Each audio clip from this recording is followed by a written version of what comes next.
ओम नमः शिवाय। हर हर महादेव। दोस्तों, स्वागत आप सभी का शिव महापुराण की 16वें दिन की कथा में। दोस्तों, आज की कथा में हम रुद्र संहिता का चतुर्थ खंड शुरू करेंगे। आइए कथा शुरू करते हैं। आप भी मेरे साथ मिलकर बोले हर हर महादेव। बर पक्ष के आभूषण से विभूषित शिवा की नीराजना कन्यादान के समय वर के साथ सब देवताओं का हिमाचल के घर के आंगन में विराजना तथा वर वधु के द्वारा एक दूसरे का पूजन करना। ब्रह्मा जी कहते हैं, नारद तदंतर गिरिश्रेष्ठ हिमवान ने प्रसन्नता और उत्साह के साथ वेद मंत्र द्वारा दुर्गा और शिव का उपस्नान करवाया। फिर गिरिजाराज की प्रार्थना से श्री विष्णु आदि देवता तथा मुनि कौतूहल पूर्वक उनके घर के भीतर गए। वहां उन्होंने वैदिक और लौकिक आचार का यथार्थ रीति से पालन करके भगवान शिव के दिए हुए आभूषणों से देवी शिवा को अलंकृत किया। सखियों और ब्राह्मण की पत्नियों ने पहले पार्वती को स्नान कराया, फिर सब प्रकार से वस्त्र आभूषण द्वारा विभूषित करके उनकी आरती उतारी। तीनों लोकों की जननी महाशील पुत्री सुंदरी शिवा दिव्य वस्त्र आभूषणों से सुसज्जित होकर मन ही मन भगवान शिव का ध्यान करती हुई वहीं बैठी। उस समय उनकी बड़ी शोभा हो रही थी। उस अवसर पर दोनों पक्षों में महान आनंददायक उत्सव होने लगा। ब्राह्मणों को शास्त्रोक्त रीति से नाना प्रकार का दान दिया गया। अन्य लोगों को भी वहां भांति भांति के बहुत से द्रव्य बांटे गए। विशेष उत्सव के साथ गीत और वाद्य आदि के द्वारा लोगों का मनोरंजन किया गया। तदंतर में ब्रह्मा, भगवान विष्णु, इंद्र आदि देवता तथा मुनि जय सबके सब बड़ी प्रसन्नता के साथ आनंद उत्सव मनाते हुए भक्ति भाव से शिवा को प्रणाम कर शिव के चरण बंदों में चिंतन पूर्व की हिमाचल की आज्ञा ले अपने अपने स्थान पर चले गए। इसके बाद गर्ग ने कन्यादान का समय जान हिमाचल से श्री शंकर तथा बरातियों को बुलाने के लिए कहा। फिर तो बाजे बजने लगे। हिमाचल के मंत्रियों ने जाकर वर और बरातियों से शीघ्र पधारने के लिए प्रार्थना की। वे बोले, कन्यादान के लिए उचित समय आ गया है, अंत आप लोग शीघ्र मंडप में पधारे। तदंतर भगवान शिव को सुंदर वस्त्र आभूषणों से सुसज्जित करके वृषभ की पीठ पर बिठाया गया और जय बोलते हुए सब लोग चले गए। भगवान शंकर को आगे करके बाजे बजाते और कौतुक करते हुए सब बराती हिमालय के घर को गए। हिमाचल के भेजे हुए ब्राह्मण तथा श्रेष्ठ पर्वत कौतूहल पूर्वक शंभु के आगे आगे चलते थे। भगवान के मस्तक पर बहुत बड़ा छत्र तना हुआ था।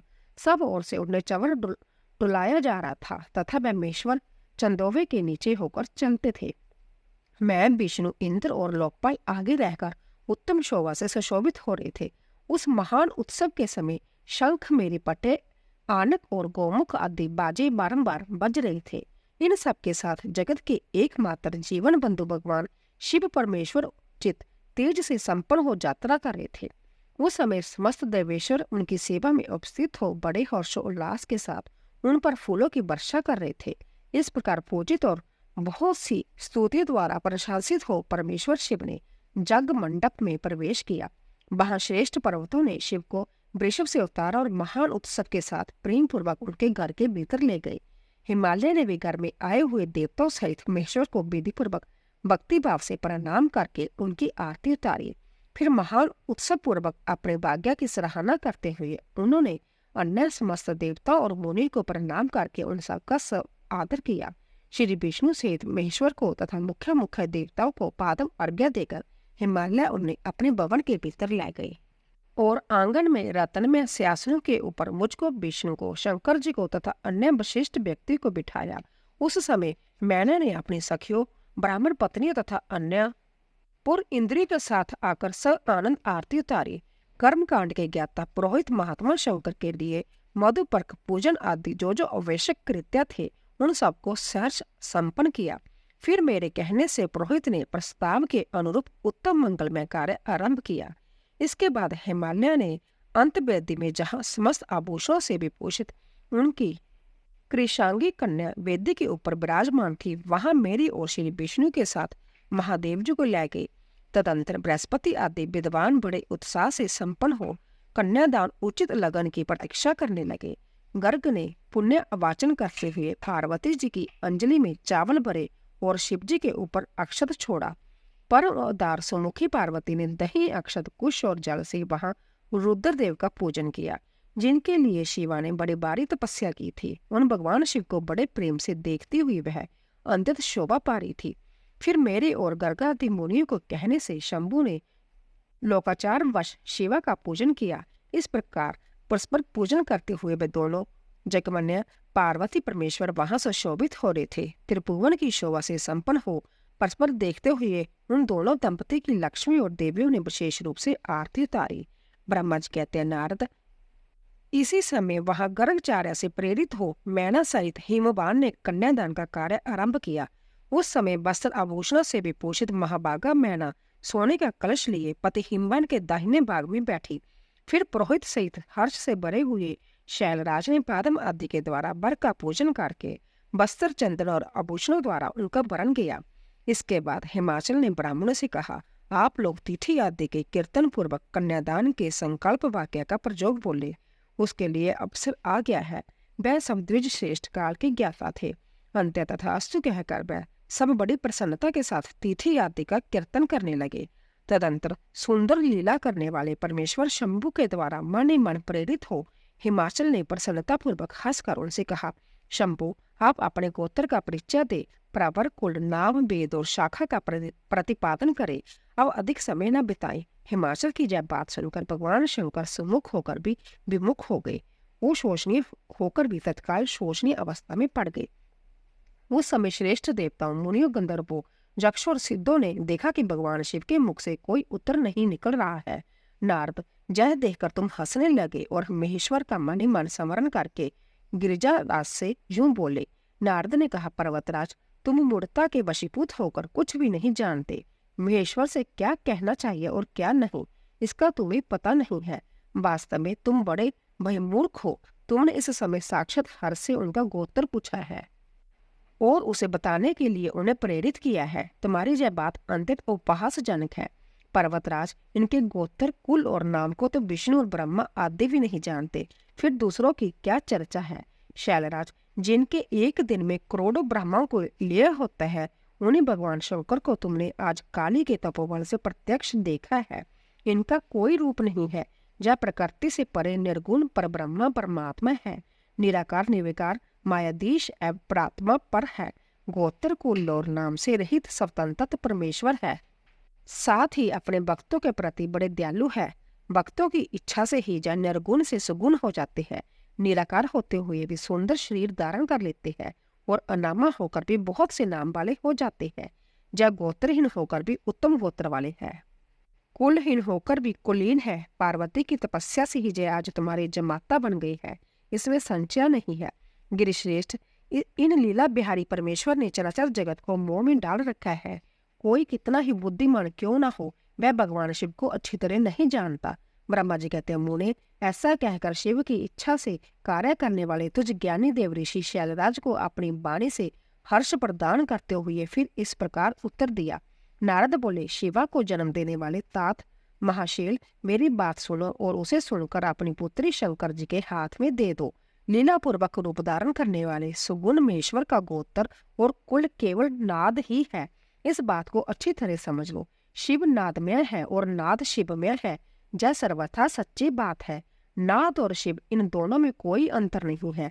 शैलेंद्र, सृष्टि के समय सबसे पहले लीला के लिए सुगुण रूप धारण करने वाले शिव से नाद ही प्रकट हुआ है।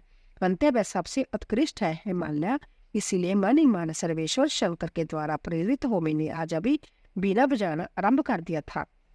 ब्रह्मा जी कहते हैं, मुने, तुम्हारी यह बात सुनकर गिरिजाराज हिमालय को संतोष प्राप्त हुआ और उनके मन का सारा विस्मय जाता रहा। तदंतर श्री विष्णु आदि देवता तथा मुनि सबके सब विस्मय रहित हो नारद को साधुवाद देने लगे। महेश्वर की गंभीरता जानकर सभी विद्वान आश्चर्यचकित हो बड़ी प्रसन्नता के साथ बोले, ओ, जिनकी आज्ञा से इस विशाल जगत का प्रकटय हुआ है, जो परमात्मा पर आत्मबोध स्वरूप स्वतंत्र से लीला करने वाला तथा उत्तम भाव से ही जानने योग्य है, उन त्रिलोकनाथ भगवान शंभु का आज हम लोगों ने बलिवांति दर्शन किया है। तदंतर हिमालय ने विधि द्वारा प्रेरित हो भगवान शिव को अपनी कन्या का दान कर दिया।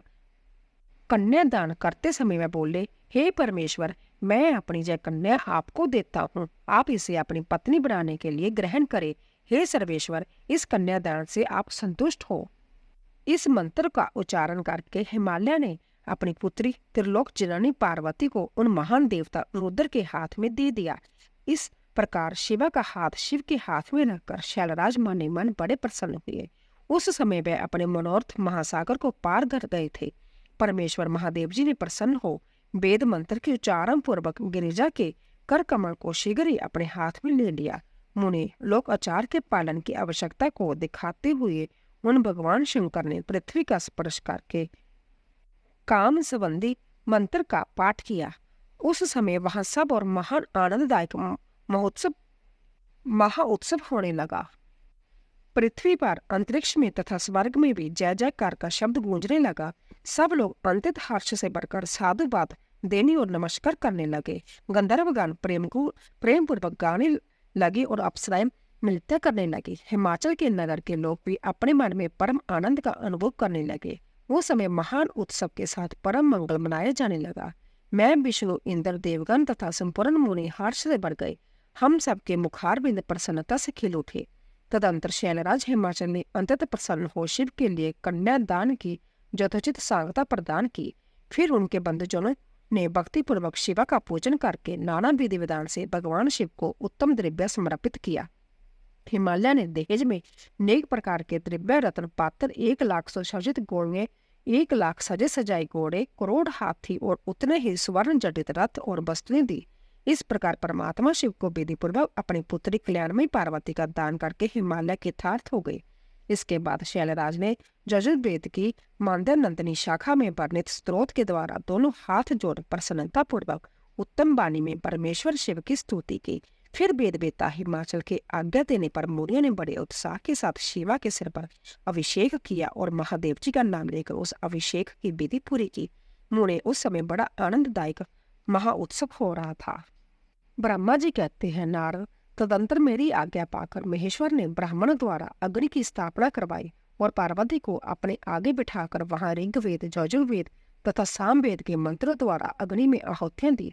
तात उस समय काली के भाई मैनाक ने लावा की अंजलि दी और काली तथा शिव दोनों ने आहुति देकर लोक आचार का आश्रय ले प्रसन्नता पूर्वक अग्निदेव की परिक्रमा की। नारद, तदंतर शिव की आज्ञा से मुनियों सहित मैंने शिवा शिव विवाह का शेष कार्य प्रसन्नता पूर्वक पूरा किया। फिर उन दोनों दंपति के मस्तक का अभिषेक हुआ। ब्राह्मणों ने उन्हें आदर पूर्वक द्रव्य का दर्शन कराया। फिर हृदय लंबन का कार्य हुआ। फिर बड़े उत्साह के साथ स्वस्ति वाचन किया गया। इसके पश्चात ब्राह्मणों की आज्ञा से शिव ने शिवा के सिर में सिंदूर दान किया। उस समय गिरिजा नंदिनी उमा की शोभा अवैधुत और अवर्णनीय हो रही थी। फिर ब्राह्मणों के आदेश से वह शिव दंपति एक आसन पर विराजमान हो भक्तों के चित्त को आनंद देने वाली उत्तम शोभा पाने लगे। मुने तदंतर अवैधुत लीला करने वाले उन नव दंपति ने मेरी आज्ञा पाकर अपने स्थान पर आ सैसर्व प्राशन किया। इस प्रकार विधि पूर्वक उस वैवाहिक यज्ञ पूर्ण हो जाने पर भगवान शिव ने मुझ लोक स्रष्टा ब्रह्मा को पूर्ण पात्र दान दिया। फिर शंभु ने आचार्य को गोदान दिया। मंगलदायक जो बड़े बड़े दान बताए गए हैं वह भी सहसा संपन्न किए। फिर उन्होंने बहुत से ब्राह्मणों को अलग अलग 100 सुवर्ण मुद्राएं दी, करोड़ों रत्न दान किए और अनेक प्रकार के द्रव्य बांटे। उस समय सब देवता तथा दूसरे चराचर जीव मन में बड़े प्रसन्न हुए और जोर जोर से जय जय करके दबनी होने लगी। सब और मांगलिक शब्द और गीत होने लगे। बादों की मनोहर दबनी सबके आनंद को बढ़ाने लगी। इसके बाद श्री विष्णु में देवता, ऋषि तथा अन्य सब लोग गिरिजा से आज्ञा ले बड़ी प्रसन्नता के साथ शीघ्र ही अपने अपने डेरे चले गए। उस समय हिमालय नगर की स्त्रियां आनंद मगन हो शिव और पार्वती को लेकर कोहोबार में गई। वहां उन सब ने आदर पूर्वक वर वधू से लोक आचार संपादन कराया। उस समय सब और परम आनंददायक महान उत्साह छा रहा था। तदंतर वह स्त्रियां उन लोक कल्याणी दंपति को साथ ले परम दिव्य बासभवन कौतुक आकार में गई और वहां भी प्रसन्नता पूर्वक लोकाचार का संपादन किया। इसके बाद गिरिजा राज के नगर की स्त्रियों ने समीप पाकर मंगल कृत्य करके उन नव दंपति को कैलग्रह में पहुंचाया और जयदवनी करते हुए उनके गठबंधन की गांठ खोलने ने आदि का कार्य संपन्न किया। उस समय उन नूतन दंपति को देखने के लिए 16 दिव्य नारियां बड़े आदर के साथ शीघ्रता पूर्वक वहां आई। उनके नाम इस प्रकार है: सरस्वती, लक्ष्मी, सावित्री, गंगा, अदिति, शशि, लोपामुद्रा, अरुंधति, अहल्या, तुलसी, स्वाहा, रोहिणी, पृथ्वी, शत्रुपा, संज्ञा तथा रति। जय देवन कन्याएं तथा मनोहारिणी देव कन्या, नाग कन्या और मुनि कन्याएं भी वहां आ पहुंची। वहां जितनी स्त्रियां उपस्थित थी उन सब की गणना करने में कौन समर्थ है। उनके दिए हुए रत्न में सिंहासन पर भगवान शिव प्रसन्नता पूर्वक बैठे। उस समय उन्होंने शिव से नाना प्रकार की विनोदपूर्ण बातें कही। तदंतर प्रसन्नचित हुए महेश्वर ने अपनी पत्नी के साथ मिष्टान भोजन और आचमन करके कपूर डाला हुआ पान खाया। इसी अवसर पर अनुकूल समय जान प्रसन्न हुई रति ने दीन वत्सल भगवान शंकर से कहा, भगवान पार्वती का पानी ग्रहण करके आपने अंतत दुर्लभ सौभाग्य प्राप्त किया है। बताइए, मेरे प्राणनाथ को जो सर्वथा स्वार्थ रहित थे, आपने क्यों भस्म कर डाला। अब जहां मेरे पति को जीवित कीजिए और अपने अंतकरण में काम संबंधी व्यापार को जगाइए। आपको और मुझको जो समान रूप से वियोग जनित संताप प्राप्त हुआ है उसे दूर कीजिए। महेश्वर, आपके इस विवाह उत्सव में सब लोग सुखी है, केवल मैं ही अपने पति के बिना दुख में डूबी हुई हूँ। देव शंकर प्रसन्न हुई और मुझे स्नात कीजिए। दीनबंधो परम प्रभु, अपनी कही हुई बात को सत्य कीजिए। चराचर प्राणियों सहित तीनों लोकों में आपके सिवा दूसरा कौन है जो मेरे दुख का नाश करने में समर्थ है।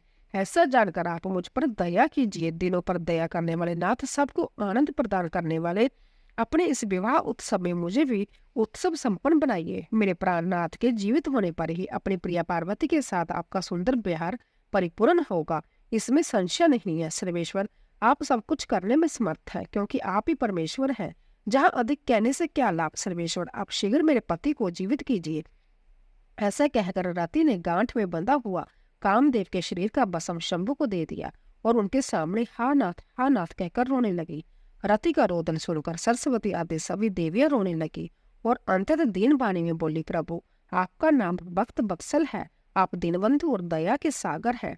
अंत्यकाम को जीवन दान दीजिए और रति को उत्साहित कीजिए। आपको नमस्कार है। ब्रह्मा जी कहते, नारद, उन सबकी जय बात सुनकर महेश्वर प्रसन्न हो गए। उन करुणा सागर प्रभु ने तत्काल ही रति पर कृपा की। भगवान शूल पानी की अमृतमय दृष्टि पड़ते ही पहले जैसे रूप बेश और चिन्ह से युक्त अव्यतुत मूर्तिधारी सुंदर कामदेव उस भस्म से प्रकट हो गया। अपने पति को वैसे ही रूप, आकृति, मंद मुस्कान और धनुष्यबाण से युक्त देख रति ने महेश्वर को प्रणाम किया। वह कृतार्थ हो गई। उसने प्राणनाथ की प्राप्ति कराने वाले भगवान शिव का अपने जीवित पति के साथ हाथ जोड़कर बारंबार स्तवन किया। पत्नी सहित कांत की हुई स्तुति को सुनकर दया हृदय भगवान शंकर अंतत प्रसन्न हुए और इस प्रकार बोले। शंकर ने कहा, पत्नी सहित तुमने जो स्तुति की है उससे मैं बहुत प्रसन्न हूँ। समय प्रकट होने वाली काम, तुम वर मांगो, मैं तुम्हें मनवांछित वस्तु दूंगा। शंभु का जय वचन सुनकर कामदेव महान आनंद में निमग्न हो गया और हाथ जोड़ मस्तक झुकाकर गदगद वाणी में बोला। कामदेव ने कहा, देवादिदेव महादेव, करुणा सागर प्रभु, यदि आप मुझ पर प्रसन्न है तो मेरे लिए आनंददायक होइए। प्रभु, पूर्व काल में मैंने जो अपराध किया था उसे क्षमा कीजिए। सब जनों के प्रति परम प्रेम और अपने चरणों की भक्ति दीजिए। कामदेव का जय कथन सुनकर परमेश्वर शिव प्रसन्न हो बोले, बहुत अच्छा। इसके बाद उन करुणानिधि ने हंसकर कहा, महामते कामदेव, मैं तुम पर प्रसन्न हूँ, तुम अपने मन से भैया को निकाल दो। भगवान विष्णु के पास जाओ और इस घर से बाहर ही रहो। तदंतर काम शिवजी को प्रणाम करके बाहर आ गया। विष्णु आदि देवताओं ने उसे आशीर्वाद दिया। इसके बाद भगवान शंकर ने उस बास भवन में पार्वती को बाएं बिठाकर मिष्टान भोजन कराया और पार्वती ने भी प्रसन्नता पूर्वक उनका मुंह मीठा किया। तदंतर वहां लोका आचार पालन करते हुए आवश्यक परित्याग करके मैना और हिमवान की आज्ञा ले भगवान शिव जनवा से में चले गए। मुने उस समय महान उत्सव हुआ और वेद मंत्रों की ध्वनि होने लगी। लोग चारों प्रकार के बाजे बजाने लगे। जनवा से अपने स्थान पर पहुंचकर शिव ने लोकाचारवश मुनियों को प्रणाम किया। श्री हरि को और मुझ को भी मस्तक झुकाया। फिर सब देवता आदि ने उनकी वंदना की। उस समय वहां जय जयकार, नमस्कार तथा समस्त विघ्नों का विनाश करने वाली शुभदायिनी वेद ध्वनि भी होने लगी। इसके बाद मैंने भगवान विष्णु ने तथा इंद्र, ऋषि, सिद्ध आदि ने भी शंकर जी की स्तुति की। गिरिजा नायक महेश्वर की स्तुति करके वह विष्णु आदि देवता प्रसन्नता पूर्वक उनकी यथोचित सेवा में लग गए। फिर लीला पूर्वक शरीर धारण करने वाले महेश्वर शंभु ने उन सबको सम्मान दिया। फिर उन परमेश्वर की आज्ञा पाकर वह विष्णु आदि देवता अंत्यत प्रसन्न हो अपने अपने विश्राम स्थान को गए। रात को परम सुंदर सजे हुए बासगृह में शयन करके प्रांतःकाल भगवान शिव का जनवासे में आगमन। ब्रह्मा जी कहते हैं, तात तदंतर भाग्य पांडव में श्रेष्ठ और चतुर गिरजाराज हिमवान ने बरातियों को भोजन कराने के लिए अपने आंगन को सुंदर ढंग से सजाया हुआ तथा अपने पुत्र एवं अनन्य पर्वतों को भेजकर शिव सहित सब देवताओं को भोजन के लिए बुलाया। जब सब लोग आ गए तब उनको बड़े आदर के साथ उत्तम से उत्तम भोजन पदार्थ का भोजन कराया। भोजन के पश्चात हाथ मुंह धो कुल्ला करके विष्णु आदि सब देवता विश्राम के लिए प्रसन्नता पूर्वक अपने अपने डेरे में चले गए। मैना की आज्ञा से साध्वी स्त्रियों ने भगवान शिव से भक्ति पूर्वक प्रार्थना करके उन्हें महान उत्सव से परिपूर्ण सुंदर बास भवन में ठहराया। मैना के दिए हुए मनोहर रत्न सिंहासन पर बैठकर आनंदित हुए। शंभू ने उस बास मंदिर का निरीक्षण किया। वह भवन प्रज्वलित हुए सैकड़ों रत्नमय प्रदीप के कारण अवैध उत्प्रवाह से उदासित हो रहा था। वहां रत्नमय पात्र तथा रत्नों के ही कलश रखे गए थे। मोती और मणियों से सारा भवन जगमगा रहा था। रत्नमय दर्पण की शोभा से संपन्न तथा श्वेत चमरों से अलंकृत था। मुक्ता मणियों की सुंदर मालाओं बंधन बारों से आविष्टित हुआ वह वास भवन बड़ा समृद्धिशाली दिखाई देता था। उसकी कहीं उपमा नहीं थी। वह महादिव्य अति विचित्र परम मनोहर तथा मन को आहत प्रदान करने वाला था। उसके फर्श पर नाना प्रकार की रचनाएं की गई थी। बेल बूटे निकाले गए थे। शिवजी के दिए हुए वर का ही महान एवं अनुपम प्रभाव दिखाता हुआ वह शोभाशाली भवन शिवलोक के नाम से प्रसिद्ध किया गया। नाना प्रकार के सुगंधित श्रेष्ठ द्रव्यों से सुवासित तथा सुंदर प्रकाश से परिपूर्ण था। वहां चंदन और अगर की सम्मिलित गंध फैल रही थी। उस भवन में फूलों की सेज बिछी हुई थी। विश्वकर्मा का बनाया हुआ वह भवन नाना प्रकार के बचित्र चित्रों से सुसज्जित था। श्रेष्ठ रत्नों की सारभूत मणियों से निर्मित सुंदर हारों द्वारा उस बास ग्रह को अलंकृत किया गया था। उसमें विश्वकर्मा द्वारा निर्मित कृत्रिम बैकुंठ ब्रह्मलोक, कैलाश, इंद्र भवन तथा शिवलोक आदि दिख रहे थे। ऐसे आश्चर्यजनक शोभा से संपन्न उस बास भवन को देखकर गिरिजाराज हिमालय की प्रशंसा करते हुए भगवान महेश्वर बहुत संतुष्ट हुए। वहां अति रमणीय रतन जटित उत्तम पलंग पर परमेश्वर शिव बड़ी प्रसन्नता से लीलापूर्वक सोए। इधर हिमालय ने बड़ी प्रसन्नता से अपने समस्त भाई बंधुओं एवं दूसरे लोगों को भी भोजन कराया तथा जो कार्य शेष रह गए थे उन्हें भी पूर्ण किया। शैलराज हिमालय इस प्रकार आवश्यक कार्य में लगे हुए थे और प्रीतम परमेश्वर शिव शयन कर रहे थे। इतने में सारी रात बीत गई और प्रातः काल हो गया। प्रभात काल होने पर धीरेवन और उत्साही पुरुष नाना प्रकार के बाजे बजाने लगे। उस समय श्री विष्णु आदि सब देवता सब आनंद उठे और अपने इष्ट देव देवेश्वर शिव का स्मरण करके वहां से कैलाश को चलने के लिए जल्दी जल्दी तैयार हो गए। उन्होंने अपने वाहन भी सुसज्जित कर लिए। फिर धर्म को शिव के समीप भेजा। जोगा शक्ति से संपन्न धर्म नारायण की आज्ञा से बास ग्रह में पहुंचकर जोगेश्वर शंकर के समय उचित बात बोले। परमत गुणों के स्वामी महेश्वर, उठिए उठिए, आपका कल्याण हो। आप हमारे लिए भी कल्याणकारी होइए। जनवासे में चलिए और वहां सब देवताओं को कृतार्थ कीजिए। धर्म की जय बात सुनकर भगवान महेश्वर हंसे। उन्होंने धर्म को कृपा दृष्टि से देखा और शया त्याग दी। इसके बाद धर्म से हंसते हुए कहा, तुम आगे चलो, मैं भी वहां शीघ्र ही आऊंगा, इसमें संशय नहीं है। भगवान शिव के ऐसा कहने पर धर्म जनवा में से गए। फिर शंभु भी संभ्या वहां जाने को उद्यत हुए। यह जानकर महान उत्सव मनाती हुई स्त्रियां वहां आई और भगवान शंभु के जुगल चरण बंदों के दर्शन करती हुई मंगल गान करने लगी। तदंतर लोकाचार का पालन करते हुए शंभु प्रांतःकालिक कृत्य करके मैंने और हिमालय की आज्ञा ले जनवासे को गई। मुझे उस समय बड़ा भारी उत्सव हो रहा था। वेद मंत्रों की दबनी होने लगी और लोग चारों प्रकार के बाजे बजाने लगे। अपने स्थान पर आकर शंभु ने लोकाचार वश मुनियों को, विष्णु को और मुझको प्रणाम किया।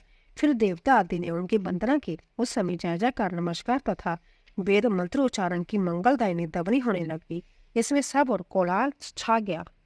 ब्रह्मा जी कहते हैं, तदंतर विष्णु आदि देवता तथा ऋषि कैलाश लौटने का विचार करने लगे। तब हिमालय ने जनवासे में आकर सबको भोजन के लिए आमंत्रित किया। देवेश्वर शिव को आमंत्रित करके हिमाचल अपने घर को गए और नाना प्रकार के विधान से भोजन उत्सव की तैयारी करने लगे। उन्होंने प्रसन्नता और उत्कंठता के साथ भोजन के लिए परिवार सहित भगवान शिव को यथोचित रीति से अपने घर बुलाया। शंभु के, विष्णु के, मेरे अन्य सब देवताओं के, मुनियों के तथा वहां आए हुए अन्य सब लोगों के भी चरणों को बड़े आदर के साथ धोकर उन सब को गिरिजाराज ने मंडप के भीतर सुंदर आसनों पर बिठाया। फिर अपने भाई बंधुओं को साथ लेकर उनके सहयोग से उन सब अतिथियों को नाना प्रकार के सरस पदार्थों द्वारा पूर्णतः तृप्त किया। मेरे, विष्णु के तथा शंभु के साथ सब लोगों ने अच्छी तरह भोजन किया। नारद विधिवत भोजन और आचमन करके तृप्त और प्रसन्न हुए सब लोग हिमालय से आज्ञा ले अपने अपने डेरे पर गए। मुने इस प्रकार तीसरे दिन भी गिरिजाराज ने विधिवत दान मान और आदर आदि के द्वारा उन सब का सत्कार किया।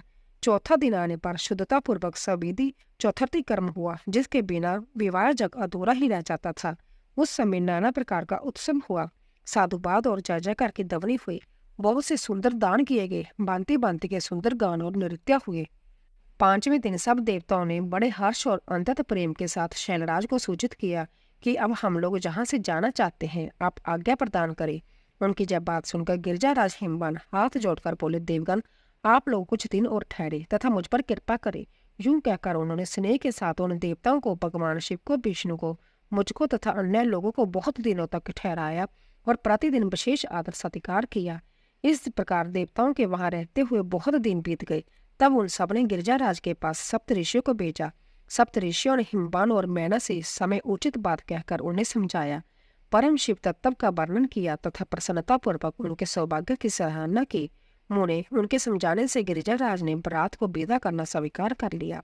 फिर भगवान शंभु यात्रा के लिए उदित हो देवता आदि के साथ शैलराज के पास आई। देवेश्वर शिव देवताओं सहित कैलाश की यात्रा के लिए जब उदित हुए उस समय मैना उच्च स्वर से रोने लगी और उन कृपा निदान से बोली। मैना ने कहा, कृपा निधे कृपा करके मेरी सेवा का बलिभांति लालन पालन कीजिएगा। आप आशुतोष हैं, पार्वती के सैकड़ों अपराधों को भी क्षमा कीजिएगा। मेरी बच्ची जन्म जन्म में आपके चरण बंदरों की भक्त रही है और रहेगी। उसे सोते जागते समय भी अपने स्वामी महादेव के सिवा दूसरी किसी वस्तु की सुध नहीं रहती।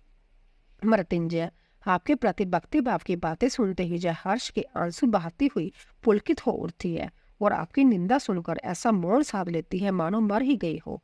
ब्रह्मा जी कहते हैं, नारद ऐसा कहकर मेनका ने अपनी बेटी शिव को सौंप दी और दोनों के सामने ही उच्च स्वर से रोती हुई वह मूर्छित हो गई।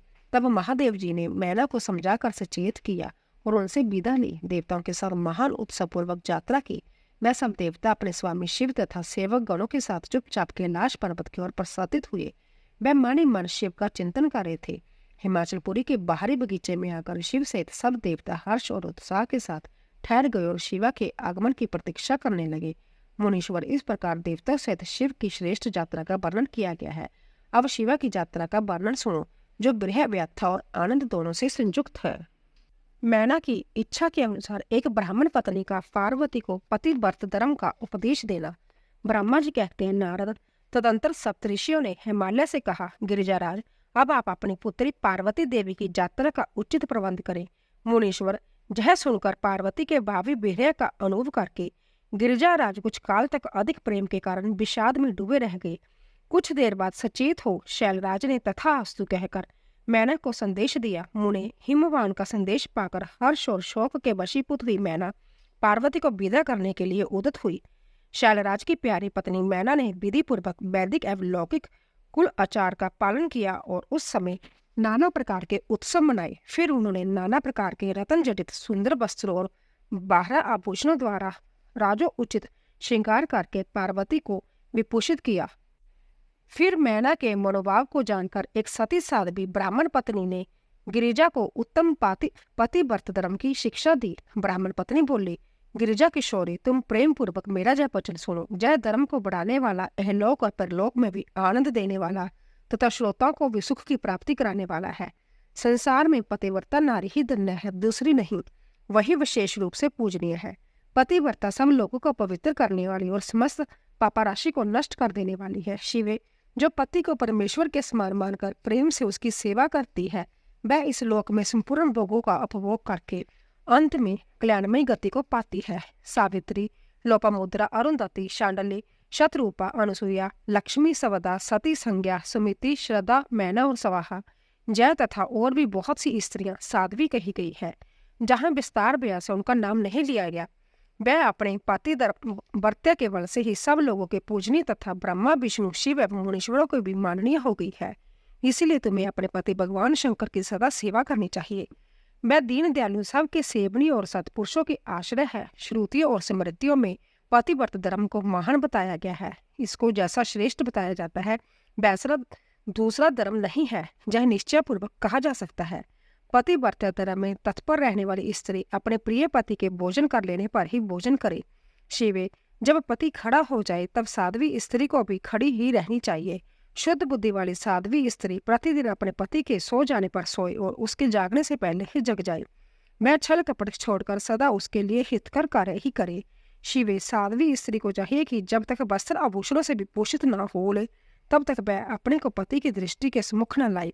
यदि पति किसी कार्य से परदेश में गया हो तो उन दिनों उसे कदापि श्रृंगार नहीं करना चाहिए। पतिव्रता स्त्री कभी पति का नाम न ले। पति के कटु वचन कहने पर भी वह बदले में कड़ी बात न कहे। पति के बुलाने पर वह घर के सारे कार्य छोड़कर तुरंत उसके पास चली जाए और हाथ जोड़ प्रेम से मस्तक झुकाकर पूछे, नाथ, किस लिए इस दासी को बुलाया है? मुझे सेवा के लिए आदेश देकर अपनी कृपा से अनुग्रहित कीजिए। फिर पति जो आदेश दे उसका वह प्रसन्न हृदय से पालन करे। वह घर के दरवाजे पर देर तक खड़ी न रहे, दूसरे के घर न जाए, कोई गोपनीय बात जानकर हर एक के सामने उसे प्रकाशित न करे। पति के बिना कहे ही उनके लिए पूजन सामग्री संभव जुटा दे तथा उनके हित साधन के यथोचित अवसर की प्रतीक्षा करती रहे। पति की आज्ञा लिए बिना ही कहीं तीर्थ यात्रा के लिए भी न जाए। लोगों की भीड़ से भरी हुई सभा या मेले आदि के उत्सवों का देखना वह दूर से ही त्याग दे। जिस नारी को तीर्थ यात्रा फल पाने की इच्छा हो उसे अपने पति का चरण उदक पीना चाहिए। उसके लिए उसी में सारे तीर्थ और क्षेत्र है, इसमें संशय नहीं है। पतिव्रता नारी पति के अशिष्ट अन्न आदि को परम प्रिय भोजन मानकर ग्रहण करे और पति जो कुछ दे उसे महाप्रसाद मानकर शिरोधार्य करे। देवता, पितर, अतिथि, सेवक वर्ग, गौणों तथा भिक्षु समुदाय के लिए अन्न का भाग दिए बिना कदापि भोजन न करे। पतिव्रत धर्म में तत्पर रहने वाली गृह देवी को चाहिए कि वह घर की सामग्री को संयत एवं सुरक्षित रखे, गृह कार्य में कुशल हो, सदा प्रसन्न रहे और खर्च की ओर से हाथ खींचे रहे। पति की आज्ञा लिए बिना उपवास व्रत आदि न करे, अन्यथा उसे उसका कोई फल नहीं मिलता और वह परलोक में नरकगामिनी होती है। पति सुखपूर्वक बैठा हो या इच्छा अनुसार क्रीड़ा विनोद अथवा मनोरंजन में लगा हो, उस अवस्था में कोई आंतरिक कार्य आ पड़े तो भी पतिव्रता स्त्री अपने पति को कदापि न उठाए। पति नपुंसक हो गया हो, दुर्गति में पड़ा हो, रोगी हो, बूढ़ा हो, सुखी हो अथवा दुखी हो, किसी भी दशा में नारी अपने उस एकमात्र पति का उल्लंघन न करे। रजसवला होने पर वह 3 रात्रि तक पति को अपना मुंह न दिखाए, अर्थात उससे अलग रहे। जब तक स्नान करके शुद्ध न हो जाए तब तक अपनी कोई बात भी वह पति के कानों में न पड़ने दे। अच्छी तरह स्नान करने के पश्चात सबसे पहले वह अपने पति के मुख का दर्शन करे, दूसरे किसी का मुंह कदापि न देखे अथवा मन ही मन पति का चिंतन करके सूर्य का दर्शन करे। पति की आयु बढ़ने की अभिलाषा रखने वाली पतिव्रता नारी हल्दी, रोली, सिंदूर, काजल आदि, चोली, मान, पान, मंगलिक आभूषण आदि, केशों का संवारना, चोटी गूंथना तथा हाथ कान के आभूषण, इन सब को अपने शरीर से दूर न करे। दोबिन, शिनाल या उल्टा सन्यासिनी और भाग्यहीन स्त्रियों को वह कभी अपनी सखी न बनाए। पति से द्वेष रखने वाली स्त्री का वह कभी आदर न करे, कहीं अकेली न खड़ी हो, कभी नंगी होकर न नहाए। सती स्त्री ओखली, मूसल, झाड़ू, सिल, जांत और द्वार के चौखट के नीचे वाली लकड़ी पर कभी न बैठे। मैथुन काल के सिवा और किसी समय वह पति के सामने दृष्टता न करे। जिस जिस वस्तु में पति की रुचि हो उससे वह संभव भी प्रेम करे। पतिव्रता देवी सदा पति का हित चाहने वाली होती है। वह पति के हर्ष में हर्ष माने, पति के मुख पर विषाद की छाया देख संभव भी विषाद में डूब जाए तथा वह प्रियतम पति के प्रति ऐसा बर्ताव करे जिससे वह उन्हें प्यारी लगे। पुण्य आत्मा पतिव्रता स्त्री संपत्ति और विपत्ति में भी पति के लिए एक सी रहे, अपने मन में कभी विकार न आने दे और सदा धैर्य धारण किए रहे। घी, नमक, तेल आदि के समाप्त हो जाने पर भी पतिव्रता स्त्री पति से सहसा जय न कहे कि अमुक वस्तु नहीं है, वह पति को कष्ट या चिंता में न डाले। देवेश्वरी पतिव्रता नारी के लिए एकमात्र पति ही ब्रह्मा, विष्णु और शिव से भी अधिक माना गया है।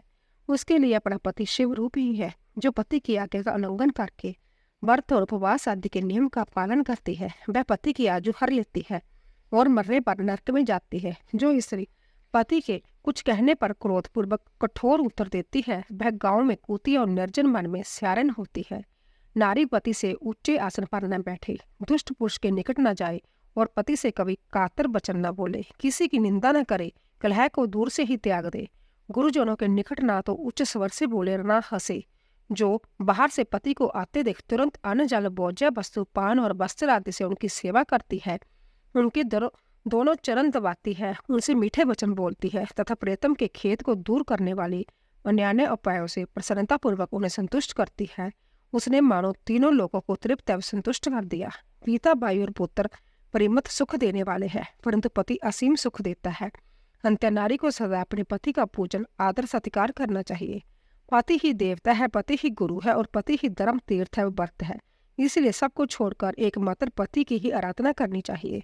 जो दुबद्धी नारी अपने पति को त्याग कर एकांत में विचरती है, जब विचार करती है, वह वृक्ष के खोखले में शयन करने वाली क्रूर उल्लू की होती है। जो प्राय पुरुष को कटाक्षपूर्ण दृष्टि से देखती है, वह चांदनी देखने वाली होती है।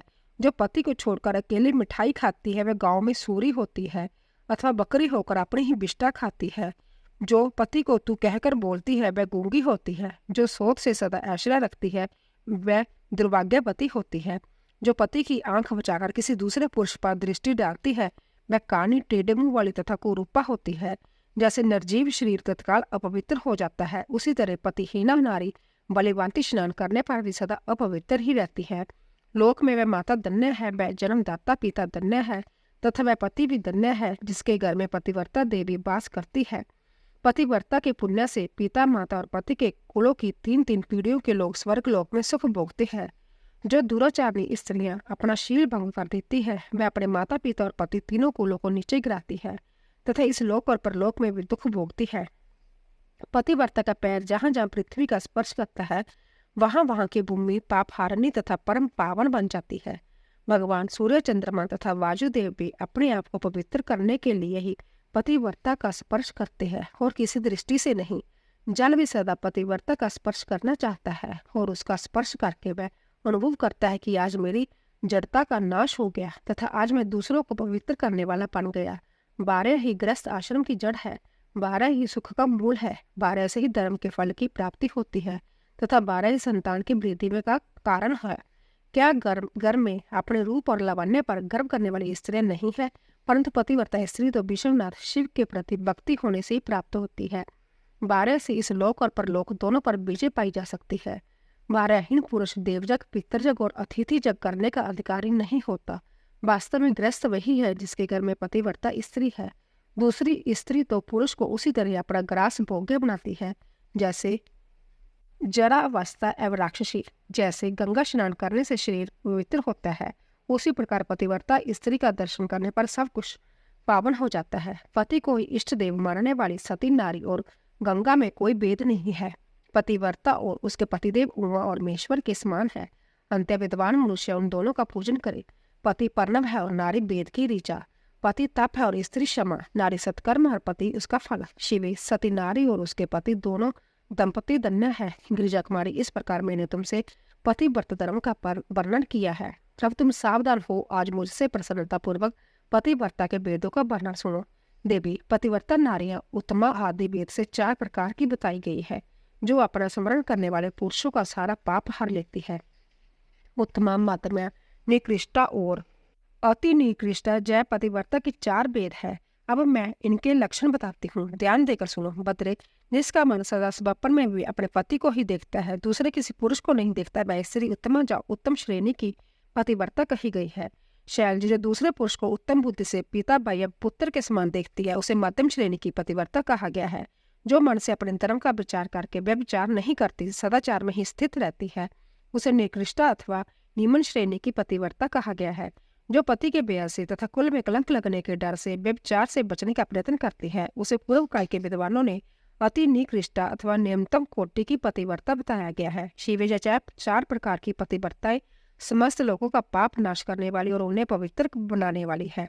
अत्रि की स्त्री अनुसुईया ने ब्रह्मा, विष्णु और शिव इन तीनों देवताओं की प्रार्थना से पतिव्रता के प्रभाव का उपभोग करके बरहा के शाप से मरे हुए एक ब्राह्मण को जीवित कर दिया था। शैल कुमारी शिवे, ऐसा जानकर तुम्हें नित्य प्रसन्नता पूर्वक पति की सेवा करनी चाहिए। पति सेवन सदा समस्त अविष्ट फलों को देने वाला है तथा साक्षात जगदम्बा महेश्वरी हो और तुम्हारे पति साक्षात भगवान शिव है। तुम्हारा जो चिंतन मात्र करने से स्त्रियां पतिव्रता हो जाएंगी। देवी, जब भी तुम्हारे आगे यह सब कहने का कोई प्रयोजन नहीं है, तथा भी आज अलोका आचार आश्रय ले मैंने तुम्हें सती धर्म का उपदेश दिया है। ब्रह्मा जी कहते हैं, नारद, ऐसा कहकर वह ब्राह्मण पत्नी शिवा देवी को मस्तक झुकाकर चुप हो गई। इसी उपदेश को सुनकर शंकर प्रिया पार्वती देवी को बड़ा हर्ष हुआ। शिव, पार्वती तथा उनकी बरात की विदाई। भगवान शिव का समस्त देवताओं विदा करके कैलाश पर रहना और पार्वती खंड के श्रवण की महिमा। ब्रह्मा जी कहते हैं, नारद ब्राह्मणी ने देवी पार्वती को पतिव्रत धर्म की शिक्षा देने के पश्चात मैना को बुलाकर कहा, महारानी जी अब अपनी पुत्री की यात्रा कराइए, इसे विदा कीजिए। तब बहुत अच्छा कहकर वह प्रेम के वशीभूत हो गई। फिर देर धारण करके उन्होंने काली को बुलाया और उसके वियोग के ब्याह से व्याकुल हो वह बेटी को बारंबार गले से लगाकर अंतत उच्च स्वर से रोने लगी। फिर पार्वती भी करुणाजनक बात कहती हुई जोर जोर से रो पड़ी। मैना और शिवा दोनों ही बिरह शोक से पीड़ित हो मूर्छित हो गई। पार्वती के रोने से देव पत्नियां भी अपनी सुध बुध खो बैठी। सारी स्त्रियां वहां रोने लगी। वह सब की सब अचेत सी हो गई।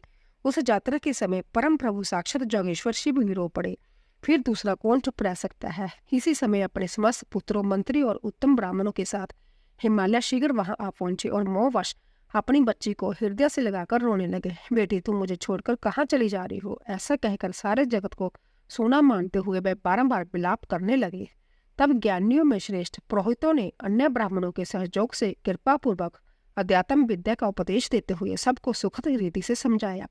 पार्वती ने भक्ति भाव से माता पिता तथा गुरु को प्रणाम किया। वह महामाया होकर भी लोकाचार अवश्य बार बार रो उठती थी। पार्वती के रोने से ही सब स्त्रियां रोने लगती थी। माता मैना तो बहुत रोई, भुजाइयां भी रोने लगी। यही दशा बाइयों की थी। शिवा की मां, बाबियां तथा अन्य जुक्तियां बार बार रोदन करने लगी। बाई और पिता भी प्रेम और सौहार्दवश रोए बिना न रह सके। उस समय ब्राह्मणों ने मिलकर सबको आदर पूर्वक समझाया और यह सूचित किया कि यात्रा के लिए यही सबसे उत्तम तथा सुखद लगन है। तब हिमालय और मैना ने विवेक पूर्वक देरा धारण करके शिवा के बैठने के लिए पालकी मंगवाई। ब्राह्मणों की पत्नियों ने शिवा को उस पर चढ़ाया और सबने मिलकर आशीर्वाद दिया। माता पिता और ब्राह्मणों ने भी अपनी शुभकामना प्रकट की। मैना और हिमालय ने पार्वती को ऐसे ऐसे सम्मान दिए जो महारानी के योग्य थे। नाना प्रकार के द्रव्यों को शुभ राशि भेंट की जो दूसरों के लिए परम दुर्लभ थी। शिवा ने समस्त गुरुजनों को, माता पिता को, पुरोहित और ब्राह्मणों को तथा बजाइयों और दूसरी स्त्री को प्रणाम करके यात्रा की। पुत्रों सहित बुद्धिमान हिमाचल भी स्नेह के वशीभूत हो पीछे पीछे गए और उस स्थान पर पहुंचे जहां देवताओं सहित भगवान शिव प्रसन्नता पूर्वक प्रतीक्षा कर रहे थे। वहां सब लोग बड़े प्रेम और आनंद से मिले। उन सब ने भगवान को प्रणाम किया और उनकी प्रशंसा करते हुए वह पुरी को लौट गए। तदंतर कैलाश पहुंचकर भगवान शिव ने पार्वती से कहा, देवेश्वरी तुम सदा से ही मेरी प्राण प्रिय हो। तुम्हें लीला पूर्वक इस बात की याद दिला रहा हूँ। तुम्हें पूर्व जन्म की बातों का स्मरण है। अंत मेरे और अपने नित्य संबंध का यदि तुम्हें स्मरण हो तो बताओ। अपने प्राणनाथ महेश्वर की जब बात सुनकर शंकर की नित्य प्रिय पार्वती मुस्कुराती हुई बोली, प्राणेश्वर मुझे सब बातों का स्मरण है, किंतु इस समय आप चुप रहिए और इस अवसर के अनुरूप जो कार्य है उसी को शीघ्र पूर्ण कीजिए। ब्रह्मा जी कहते हैं, नारद प्रिय पार्वती के सैकड़ों सुधा धाराओं के समान मधुर वचनों को सुनकर लोक आचार प्रायण भगवान विश्वनाथ बड़े प्रसन्न हुए। उन्होंने बहुत सी सामग्रियां एकत्रित करके नारायण आदि देवता को बांधते बांध के मनोहर भोज्य वस्तुएं खिलाई। इसी तरह अपने विवाह में पधारे हुए दूसरे लोगों को भी भगवान शंकर ने प्रेम पूर्वक सब मधुर रस से युक्त नाना प्रकार के अन्न भोजन कराया। भोजन करने के पश्चात उन सब देवताओं ने नाना रत्नों से विभूषित हो अपनी स्त्री और सेवक गणों के साथ आकर प्रभु चंद्रशेखर को प्रणाम किया। फिर प्रिय वचनों द्वारा प्रसन्नता पूर्वक उनकी स्तुति एवं परिक्रमा करके शिव विवाह की प्रशंसा करते हुए वह सब लोग अपने अपने धाम को चले गए। साक्षात भगवान शिव ने लोकाचार वश भगवान विष्णु को और मुझको भी प्रणाम किया। ठीक उसी तरह जैसे बामन रूपधारी श्री हरि ने महर्षि कश्यप को नमस्कार किया था। तब मैंने और श्री विष्णु ने शिव को हृदय से लगाकर उनको आशीर्वाद दिया। तदंतर श्री हरि ने उन्हें परम ब्रह्मा परमात्मा मानकर उनकी उत्तम स्तुति की। इसके बाद मेरे सहित भगवान विष्णु शिव से विदा ले शिवा और शिव को प्रसन्नता पूर्वक हाथ जोड़ उनके विवाह की प्रशंसा करते हुए अपने उत्तम धाम को गए। भगवान शिव भी पार्वती के साथ स आनंद विहार करते हुए अपने निवास भूत कैलाश पर्वत पर रहने लगे। समस्त शिवगणों को इस विवाह से बड़ा सुख मिला। वह अंतत भक्ति पूर्वक शिवा और शिव की आराधना करने लगे। तात इस प्रकार मैंने परम मंगलमय शिव विवाह का वर्णन किया, जय शोकनाशक, आनंददायक तथा धन और आयु की वृद्धि करने वाला है। जो पुरुष भगवान शिव और शिवा में मन लगाकर पवित्र हो प्रतिदिन इस प्रसंग को सुनता अथवा नियम पूर्वक दूसरों को सुनाता है, वह शिव लोक प्राप्त कर लेता है। जय अवैधुत आख्यान कहा गया, जो मंगल का आवास स्थान है, जहाँ संपूर्ण विघ्नों को शांत करके समस्त रोगों का नाश करने वाला है। इसके द्वारा स्वर्ग, यश, आयु तथा पुत्र और पौत्रों की प्राप्ति होती है। जय संपूर्ण कामनाओं को पूर्ण करता, इस लोक में भोग देता और परलोक में मोक्ष प्रदान करता है। इस शुभ प्रसंग को सुनने से अपमृत्यु का शमन होता है और परम शांति की प्राप्ति होती है। यह समस्त दुष्वप्नों का नाशक तथा वृद्धि अब विवेक आदि का साधक है। अपने शुभ की इच्छा रखने वाले लोगों को शिव संबंधी सभी उत्सवों में प्रसन्नता के साथ प्रयत्न पूर्वक इसका पाठ करना चाहिए।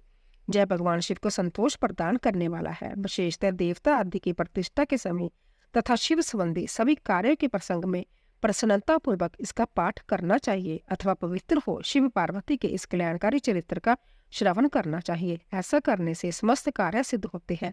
यह सत्य है, इसमें संशय नहीं है। रुद्र संहिता पार्वती खंड संपूर्ण। रुद्र संहिता चतुर्थ कुमार खंड शुरू कर रहे हैं। देवताओं द्वारा स्कंद का शिव पार्वती के पास लाया जाना, उनका लाड प्यार देवों को मांगने पर शिवजी का उन्हें तारक वध के लिए स्वामी कार्तिक को देना, कुमार की अध्यक्षता में देव सेना का प्रस्थान, महिसागर संगम पर तारकासुर का आना और दोनों सेनाओं में मुठभेड़, वीरभद्र का तारका के साथ घोर संग्राम, पुण्य श्री हरि और तारक में भयानक युद्ध होना। वंदना करने से जिनका मन प्रसन्न हो जाता है, जिन्हें प्रेम अंतत प्यारा है, जो प्रेम प्रदान करने वाले, पूर्ण आनंद में भक्तों की अभिलाषा पूर्ण करने वाले, संपूर्ण ऐश्वर्यों के एकमात्र आवास स्थान और कल्याण स्वरूप है, सत्य जिनका श्री विग्रह है, जो सत्य में है, जिनका ऐश्वर्य त्रिकाल बाधित है, जो सत्य प्रिय एवं सत्य प्रदाता है, ब्रह्मा और विष्णु जिनकी स्तुति करते हैं, स्वेच्छानुसार शरीर धारण करने वाले उन भगवान शंकर की मैं वंदना करता हूँ। श्री नारद जी ने पूछा, देवताओं का मंगल करने वाले देव परमात्मा शिव तो सरस समर्थ है। आत्माराम होकर भी उन्होंने जिस पुत्र की उत्पत्ति की पार्वती साथ विवाह किया था, उनके वह पुत्र किस प्रकार उत्पन्न हुआ तथा तारकासुर का वध कैसे हुआ? ब्रह्मा, मुझ पर कृपा करके यह सारा वृत्तांत पूर्ण रूप से वर्णन कीजिए। इसके उत्तर में ब्रह्मा जी ने कथा प्रसंग सुनाकर कुमार के गंगा से उत्पन्न होने तथा कृतिका आदि 6 स्त्रियों के द्वारा उनके पाले जाने, उन 6 की संतुष्टि के लिए उनके 6 मुख धारण करने और कृतिकाओं के द्वारा पाले जाने के कारण उनका कार्तिक नाम होने की बात कही। तदंतर उनके शंकर गिरिजा की सेवा में लाए जाने की कथा सुनाई। फिर ब्रह्मा जी ने कहा, भगवान शंकर ने कुमार को गोद में बिठाकर अंतत स्नेह किया। देवताओं ने उन्हें नाना प्रकार के पदार्थ, विद्याएं, शक्ति और अस्त्र शस्त्र आदि प्रदान किए। पार्वती के हृदय में प्रेम समाता नहीं था।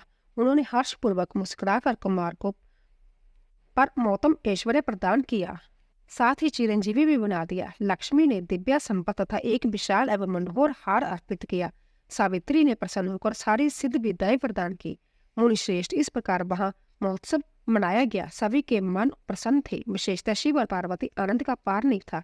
इसी बीच देवताओं ने भगवान शंकर से कहा, प्रभु, जय तारकासुर कुमार के हाथों ही मारा जाने वाला है, इसीलिए ही जय पार्वती परिणय तथा कुमार उत्पत्ति आदि उत्तम चरित्र घटित हुआ है।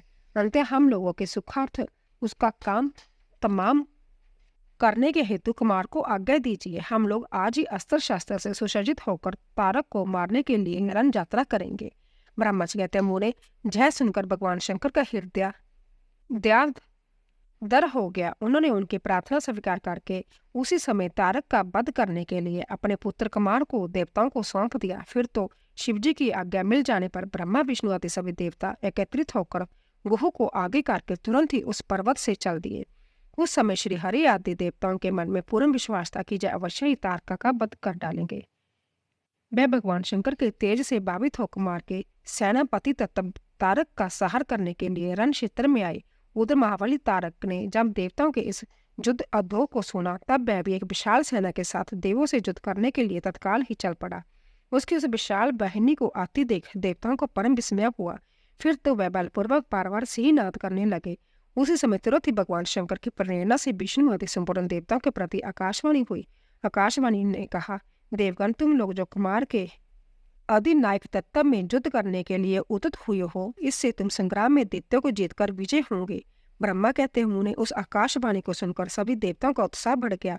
उनका ब्याह जाता रहा और वह विरोचित गर्जना करने लगे। उनकी युद्ध कामना बलवती हो उठी और वह सबके सब कुमार को अग्रणी बनाकर बड़ी उतावली के साथ महिसागर संगम को गए। उधर बहुसंख्यक असुरों ने गिरा हुआ वह तारक भी बहुत बड़ी सेना के साथ शीघ्र ही वहां आ पहुंचा, जहां वह सभी देवता खड़े थे। उस असुर के आगमन काल में प्रलयकालीन मृगों के समान गर्जना करने वाली रणबेरियां तथा अन्य कर्कश शब्द करने वाले रणबाद बज रहे थे। उस समय तारका सुर के साथ आने वाले दैत्य ताल ठोंकते हुए गर्जना कर रहे थे। उनके पदाघात से पृथ्वी कांप उठती थी। उस अंतत भयंकर कोहलाल को सुनकर भी सभी देवता निर्भय ही बने रहे। वह एक साथ मिलकर तारकासुर से लोहा लेने के लिए डटकर खड़े हो गए। उस समय देवराज इंद्र कुमार को गजराज पर बिठाकर सबसे आगे खड़े हुए। वह लोकपालों से घिरे हुए थे और उनके साथ देवताओं की महती सेना थी। फिर कुमार ने उस गजराज को तो महेंद्र को ही दे दिया और वह संभव एक ऐसे विमान पर आरूढ़ हुए जो परम आश्चर्यजनक तथा नाना प्रकार के रत्नों से सुशोभित था। उस समय उस विमान पर सवार होने से सुवर्ण गुण संपन्न महाजशस्वी शंकर पुत्र कुमार उत्कृष्ट शोभा से संयुक्त होकर सुशोभित हो रहे थे। उन पर परम प्रकाशमान चंवर डुलाए जा रहे थे। इसी बीच बल बामणी एवं महावीर देवता और दैत्य क्रोध से विलीन होकर युद्ध करने लगे। उस समय देवताओं और दैत्यों में बड़ा घमासान युद्ध हुआ। क्षण भर में ही सारी रणभूमि रणमुंडों से व्याप्त हो गई। तब महाबली तारकासुर बहुत बड़ी सेना के साथ देवताओं से युद्ध करने के लिए वेगपूर्वक आगे बढ़ा। उस रणद्रुमद तारक को युद्ध की कामना से आगे बढ़ते देख इंद्र आदि देवता तुरंत ही उसके सामने आए। फिर तो दोनों सेनाओं में महान कोहलाल होने लगा। फिर देवों तथा असुरों का विनाश करने वाला ऐसा द्वंद्व युद्ध प्रारंभ हुआ जिसे देखकर वीर लोग हर्ष उत्फल हो गए और कायरों के मन में व्यास समा गया। इसी समय वीरभद्र कुपित होकर महाबली प्रमथगणों के साथ वीराभिमानी तारक के समीप आ पहुंचे। वे बलवान गणनायक भगवान शिव के कोप से उत्पन्न हुए थे। अंत समस्त देवताओं को पीछे करके युद्ध की अभिलाषा से तारक के सम्मुख डट गए। उस समय प्रमथगणों तथा सारे असुरों के मन में परम उल्लास था। अंतः उस महासमरस में गुत्थम गुत्थ होकर जूझने लगे। तदंतर वीरभद्र से तारक का भयानक युद्ध हुआ। इसी बीच असुरों की सेना रण से विमुख हो बाब निकली। इस प्रकार अपनी सेना को तितर बितर हुए देख उसका नायक तारकासुर क्रोध से भर गया और 10,000 भुजाएं धारण करके सिंह पर सवार हो देवगणों को मार डालने के लिए वेगपूर्वक उनकी ओर झपटा। वह युद्ध के मुहाने पर देवों तथा प्रमथगणों को मार मार कर गिराने लगा। तब प्रमथगणों के नेता महाबली वीरभद्र उसके उस कर्म को देखकर उसका वध करने के लिए अत्यंत कुपित हो उठे। फिर तो उन्होंने भगवान शिव के चरण कमल का ध्यान करके एक ऐसा श्रेष्ठ त्रिशूल हाथ में लिया जिसके तेज से सारी दिशाएं और आकाश प्रकाशित हो उठे। इसी अवसर पर महान कौतुक प्रदर्शन करने वाले स्वामी कार्तिका ने तुरंत ही वीरबाहु द्वारा बहुलाल उस युद्ध को रोक दिया। तब स्वामी की आज्ञा से वीरभद्र उस युद्ध से हट गए। जय देखकर असुर सेनापति महावीर तारक का कुपित हो उठा। वह युद्ध कौशल तथा नाना प्रकार के अस्त्रों का जानकार था। अंतः देवताओं को ललकार कर उन पर बाणों की वृष्टि करने लगा। उस समय बलवानों में श्रेष्ठ असुरराज तारक ने ऐसा महान कर्म किया कि सारे देवता मिलकर भी उसका सामना न कर सके। उन व्यावित देवताओं को ज्यों पीटते देखकर भगवान अच्युत को क्रोध हो गया और वह शीघ्र ही युद्ध करने के लिए तैयार हो गए। उन भगवान श्री हरि ने अपने सुदर्शन चक्र और धनुष को लेकर युद्ध स्थल में महादैत्य तारक पर आक्रमण किया। मुने तदंतर सबके देखते देखते श्रीहरि और तारकासुर में अंतत भयंकर और रोमांचकारी महायुद्ध छिड़ गया। इसी बीच अच्युत ने कुपित होकर महान सीनाद किया और दधकती हुई ज्वालाओं के से प्रकाश वाले अपने चक्कर को उठाया। फिर तो श्रीहरि ने उसी चक्कर से दैत्यराज तारक पर प्रहार किया। उसकी चोट से अंतत व्यथित होकर वह असुर पृथ्वी पर गिर पड़ा, परंतु वह असुर नायक तारक अंतत बलवान था। अंत तुरंत ही उठकर उस दैत्यराज ने अपनी शक्ति से चक्कर के टुकड़े टुकड़े कर दिए। मुने भगवान विष्णु और तारकासुर दोनों बलवान थे और दोनों में अगाध बल था। अंत्य युद्ध स्थल में वह जूझने लगे। दोस्तों, कल की कथा में हम शिवा का अपनी मैल से गणेश को उत्पन्न करके द्वार पर पद पर नियुक्त करना, गणेश द्वारा शिवजी के रोके जाने पर उनका शिवगणों के साथ भयंकर संग्राम, शिवजी द्वारा गणेश का शिर छेदन, कुपित हो शिवा का शक्तियों को उत्पन्न करना और उनके द्वारा प्रलय मचाया जाना, देवताओं और ऋषियों का स्तवन द्वारा पार्वती को प्रसन्न करना, उनके द्वारा पुत्र के जलाए जाने की बात कही जाने पर शिवजी की आज्ञा अनुसार हाथी का सिर लाया जाना और उसे गणेश के दर से जोड़कर उन्हें जीवित करना की कथा का श्रवण करेंगे। बोलिए शिव शंकर भगवान की जय। तो दोस्तों, अगर आपको हमारी कथा पसंद आ रही हो, प्लीज जाने से पहले कमेंट बॉक्स में हर हर महादेव, ओम नमः शिवाय अवश्य लिखें। आप सभी का धन्यवाद।